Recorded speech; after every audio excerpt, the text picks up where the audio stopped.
আসসালামু আলাইকুম ওয়া রাহমাতুল্লাহ। মারেফতের গোপন রহস্য। ইমাম ইবনু তাইমিয়া রহমাতুল্লাহি আলাই এর সময়ে সিরিয়া এলাকায় সুফিদের উপদ্রব ছিল খুব বেশি। তারা কেরামতের নামে বিভিন্ন ভেলকিবাজি দেখিয়ে মানুষকে পথভ্রষ্ট করত এবং তাদের গোলামিতে আবদ্ধ করত। দেশের নেতৃবৃন্দ ও সমাজপতিরা ছাড়াও হাজার হাজার সাধারণ লোক তাদের ধোঁকার জালে আবদ্ধ হয়ে পড়ে। সুফিরা নিজেদেরকে বিশেষ ক্ষমতার অধিকারী এবং মহান আল্লাহর বিশেষ অনুগ্রহপ্রাপ্ত বলে মিথ্যা দাবি করত। তারা আগুনের মধ্যে প্রবেশ করত কিন্তু পুড়ত না। এই কারণে লোকেরা ভাবত এইসব সুফির শিষ্য হতে পারলে জাহান্নামের আগুন থেকে রক্ষা পাওয়া যাবে। মানুষ ইবাদত বন্দেগী ছেড়ে দিয়ে দলে দলে তাদের খানকায় হাজির হয়ে নজর নেয়াজ দিয়ে তথাকথিত মারেফতের সবক নেওয়া শুরু করলো। গুমরাহির এই স্রোত ঠেকানোর জন্য ইমাম ইবনু তাইমিয়া রহমতুল্লাহি আলাই সিরিয়ার বাদশার নিকটে উপস্থিত হয়ে বললেন, হে বাদশাহ, আমি এই সুফিদের চ্যালেঞ্জ করছি, আপনি ওদের হাজির করুন। বাদশাহ বললেন, ওরা তো বলে যে ওদের এক ধরনের হাল হয় যার কারণে ওরা আগুনে প্রবেশ করলেও অক্ষত থাকে। শরিয়তপন্থী কোনো ব্যক্তি এ কাজ করতে সক্ষম নয় বলে ওরা দাবি করে থাকে। ইবনু তাইমিয়া রহমতুল্লাহি আলাই বললেন, আমিও আগুনে প্রবেশ করব, তবে একটা শর্ত আছে যেটা ওদের সাথে চ্যালেঞ্জের মোকাবিলায় গিয়ে বলবো। আপনি ওদের নেতাদের হাজির করুন। বাদশাহ সুফি সম্রাটদের দরবারে হাজির করলেন। যথাসময়ে সুফি সম্রাট তার সাথী শায়েখ খলিফা সাইয়্যেদ আহমদ ও শায়েখ হাতেম প্রমুখকে নিয়ে উপস্থিত হলেন। অতঃপর তারা তাদের টেকনিক অনুযায়ী প্রথমে অনেকগুলো মারেফতি কসরত করলেন।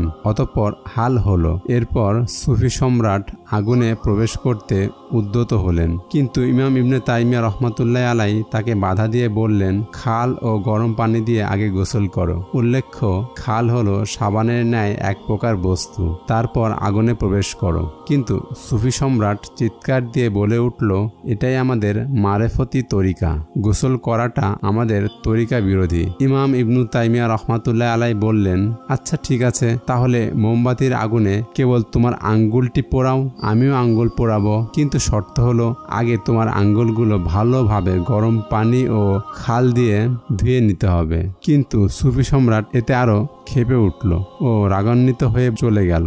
তখন সমবেত হাজার হাজার জনতার উদ্দেশ্যে ইমাম ইবনু তাইমিয়া বললেন, আসল রহস্য হলো এই যে এরা হাতে ও পায়ে এবং সারা দেহে কিবরিত নামক এক প্রকার তেল শরীরে মাখে, যার ফলে আগুন তাদের দেহকে পোড়াতে পারে না। এটাকেই লোকেরা তাদের কেরামত মনে করে। আর এই সুযোগে সুফিরা ভক্তদের ঈমান চুরি করে এবং তাদের পকেট ফাঁকা করে। এরা শয়তানের এজেন্ট, এদের থেকে সকলে সাবধান হও। তিনি বলেন, যদি কেউ অলৌকিকতা দেখিয়ে আগুনে প্রবেশ করে বা আকাশে উড়ে বা পানিতে হেঁটে বেড়ায়, তাতে বিস্ময়ের কিছু নেই। কেননা বড় দাজ্জাল আকাশকে বলবে পানি বর্ষণ করো, তখন বৃষ্টি হবে। মাটিকে বলবে উৎপাদন করো, তখন বিভিন্ন গাছ জন্মাবে। সে বলবে, হে জমিন, তোমার খনিগুলোকে বের করে দাও, তখন সব খনিজ সম্পদ বেরিয়ে আসবে। সে মানুষকে হত্যা করবে, তারপর বলবে উঠে দাঁড়াও, তখন সে পুনরায় জীবিত হয়ে উঠে দাঁড়াবে। অতএব হে জনগণ, অলৌকিকতার মধ্যে কোনো শিক্ষা নেই। প্রকৃত শিক্ষা হলো এই বিষয়ে